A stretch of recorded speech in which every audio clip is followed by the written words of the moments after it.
Hello YouTubers out there, this is the Boob Wasteland Show with your host, Jerry Saravia. So today I'm not actually reviewing a television show or shows, although I will be making mention of certain criticisms towards certain shows. This is more about reviewing the attitudes of talk show hosts from some of these shows that I'll be mentioning.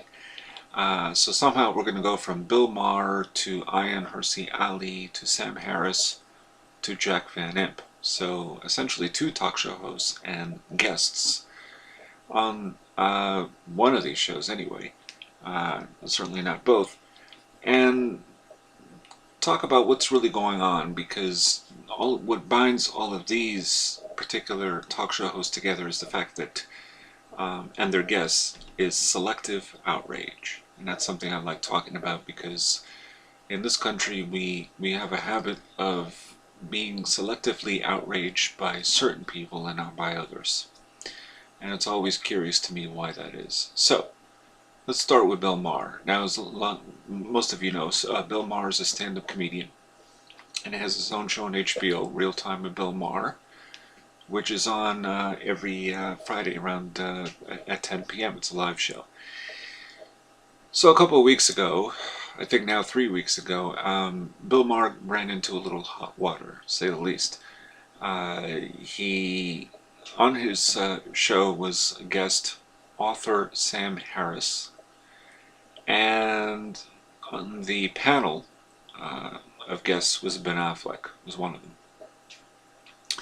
Now, Sam Harris was making comments about Islam, and that's, of course, a very hot button topic, and very incendiary topic as well. And basically Sam Harris was saying, who's made controversial views about Islam in the past, certainly in some of the books that he wrote, that in the world of Islam, the religion itself, which he's very critical of,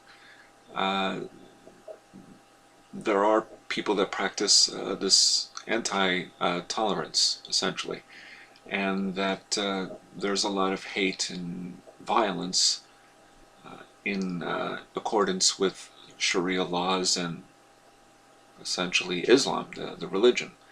So Ben Affleck, of course, was very pissed off, to say the least, and thought that this was an ugly and racist thing to say, that is, being critical of Islam in general, that he thought that both Sam Harris and Bill Maher were actually applying a paintbrush and making a sweeping generalization about the Islamic religion, which in fact he was not. But they both stipulated that in the religion there is this problem towards women in particular, and they won't be the first nor the last people to say this. In particular, the spewing of hate and violence that resolves the issues that they have, the Muslims. Now, it's not to say that they feel everyone that practices this religion believes in that. Bill Maher might believe in that. Sam Harris is more critical in that manner than even Bill Maher. So, but Bill Maher ran into hot water. Interestingly enough, and not so much Ben Affleck. It seems that a lot of people, at least from what I read, were in accordance with the views of Ben Affleck, that it was wrong to, first of all, even bring this up in the first place, which is a whole nother conversation, but to be critical of it. Now, because of all that, Bill Maher, apparently, there's not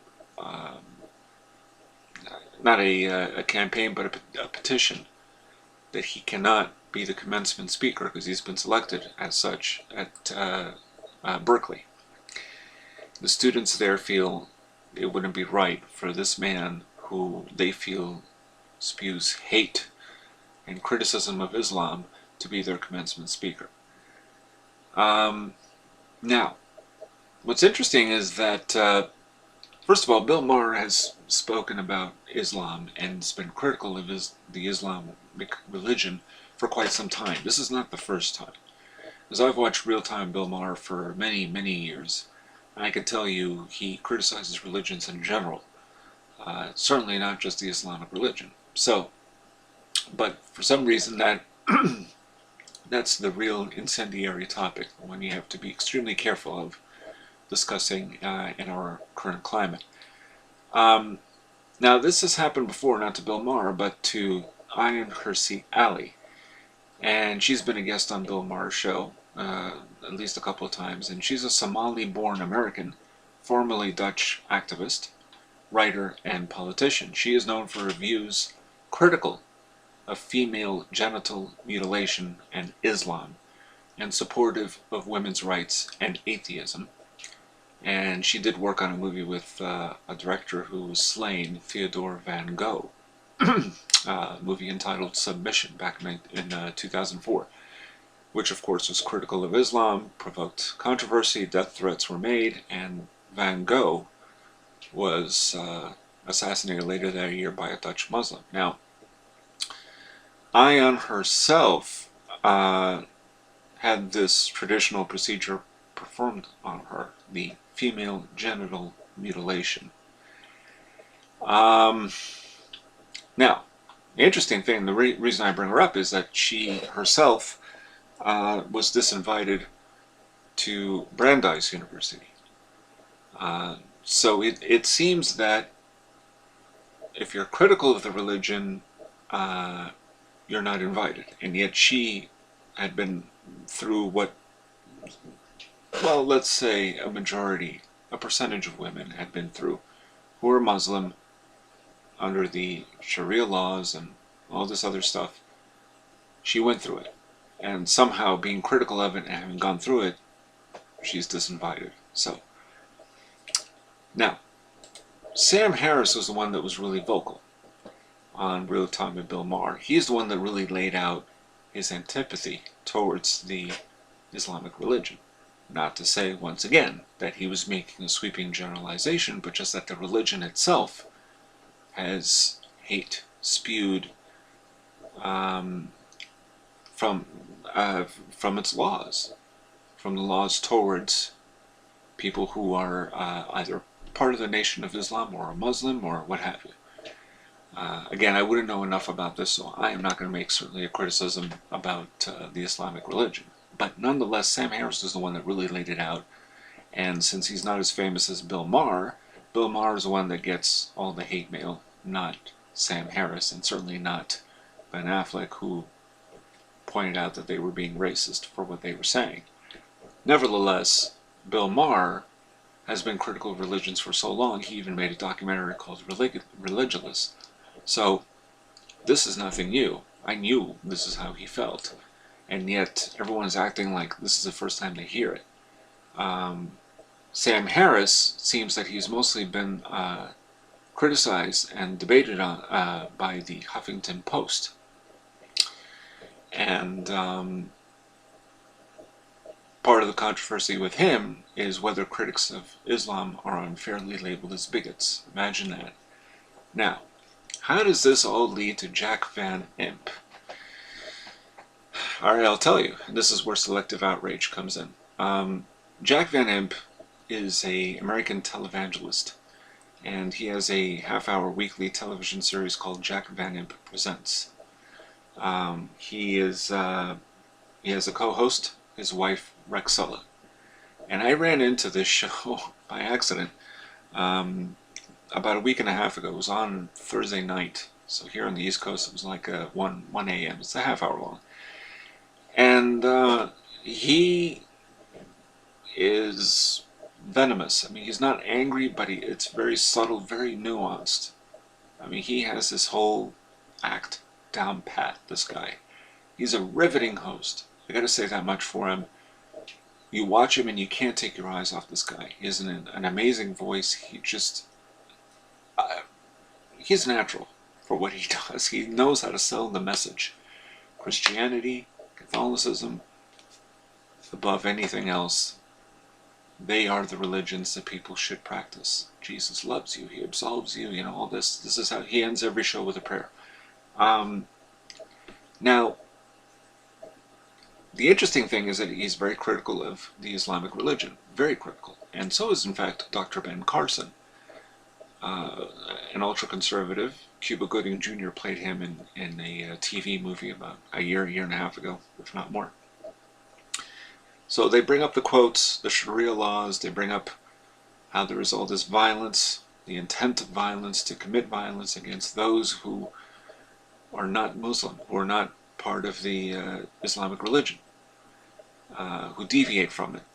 And so he feels, Jack Van Impe that is, that there will be an Armageddon, and that anyone who is, and part of the plan for the Armageddon, which is a new one for me, that I've not heard before, that everyone is going to be expected to convert to the Sharia laws in America and around the world, and if you don't, you'll be killed, you'll be beheaded. So that sounds a lot worse than like anything Sam Harris would say, or Bill Maher. But nobody's outraged over Jack Van Impe. Now, I don't honestly know what the ratings are for this show. I imagine it does well. It's a syndicated, TV program, but what is worse? Now, it's because maybe Jack Van Impe hasn't been invited to do a commencement speech at any prestigious college like Brandeis University for one, or Harvard or Berkeley, but it doesn't change the fact that this man is seemingly much more venomous towards this religion than Bill Maher or Sam Harris could ever be. One thing I'll say for Van Impe, he knows his Gospels. I mean, this man, he's known as the walking Bible. He knows his stuff. But nobody goes after him. Bill Maher is better known than Jack Van Impe. No question about that. I don't think anyone would disagree. But what is the reason behind that? And that's interesting. Well, why are we outraged by some people that say things and not others? It's because we're not paying attention to the entire picture. We don't see the entire spectrum of people who are on television who talk about these things. I mean, I'm sure Bill O'Reilly has said some stuff and nobody has said anything. Rush Limbaugh. And I don't consider, by the way, Bill Maher to be on the same level as Rush Limbaugh. I don't think Bill Maher is a hateful person. I don't think there's anything he would say that construes as hate speech. I think he thinks about things. He analyzes them. Not to say that I agree with everything that Bill Maher says. I don't. And I myself am not really a liberal. I'm perhaps more centrist than anything else. But the thing is that what I don't like is being outraged only by some people and not by others. It's because we're not paying attention to everyone that's on television. And of course, nowadays in television there are a lot more channels to choose from. Hundreds of channels. So essentially the watchdogs, if you like, can't have their eyes on everyone and open their ears to everyone. But I just find it fascinating that because Bill Maher was asked to do a commencement speech, that all of a sudden now he can't do it, or there's a petition for him not to do it because of what he is saying about the Islamic religion, which of course is nothing new because he's been saying it for years. So only when there is outrage expressed vocally in a mainstream way, that is when people say, oh wait, pay attention to this, and they don't look at everybody else, just him, because he's famous, he's very well known. Bill Maher, there's no question. You mention his name to most people, they would know who Bill Maher is. A lot of people might know who Jack Van Impe is, but does he doesn't get the same level of reportage in the media. You don't hear his name often. You don't even hear about most TV ministers in mainstream TV news. You just don't hear it. I mean, nothing. There's nothing out there. Not like there used to be, even back in the 80s, but that's for another time, that conversation. So, I guess what I'm saying is, it's up to the school. If they don't want Bill Maher, they want to have him. But I think it's silly to feel that the man is a bigot and a racist. In fact, that's something that was brought up in an article from hotair.com, and it's called "The Revolution Eats Its Own. The Left Turns on Bigot," in quotes, bigot Bill Maher. And one of the things that's written down here is, let's see if I find it, This is from a petition on change.org demanding Bill Maher's ostracism, and I quote, "Bill Maher is a blatant bigot and racist who has no respect for the values UC Berkeley students and administration stand for." I mean, he was invited to the damn school. "In a time where climate is a priority for all on campus, we cannot invite an individual who himself perpetuates a dangerous learning environment." What would that be exactly? You know, and I just don't understand. I don't get it. I'm sure somebody can explain it to me. But at the same time, this other woman, the Somali-born, oh God, I forgot her name already. Can you imagine this? They're not easy names to remember. Ayan Hirsi Ali. She experienced the same kind of discrimination, not being invited, and she had as it says here in this article, a harrowing and inspiring life story. You know, she went through some of this. She knows what this is all about, and she's not invited to Brandeis University to speak because they feel she would be critical. Well, of course she would. I mean, I just don't understand why we can't open the conversation, open a dialogue to discuss these things without anybody thinking that we have to politicize it to the point of hate-mongering or being judgmental of somebody for just making a statement that is not meant to be hateful, but meant to be insightful. Jack Van Impe, I can't really say, because I think he is just wanting people to convert to Christianity more than anything else. So we can't really blame him. Sam Harris, more incendiary, perhaps. But he's trying to make a point. But we can just as easily, perhaps more exclusively, listen to Ayan Hirsi Ali. But Bill Maher, leave the guy alone. I mean, this is silly. You know, what he said was nothing compared to what Sam Harris said. And who are we attacking? We're attacking Bill Maher because that's fashionable. Alright, there it is. By the way, Jack Van Impe's show, if you ever check it out, it is riveting television.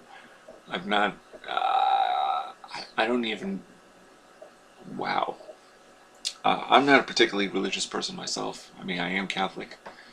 So some of the things he says, I mean, I understand and to some degree believe in, but not, you know, dismissing an entire religion just because.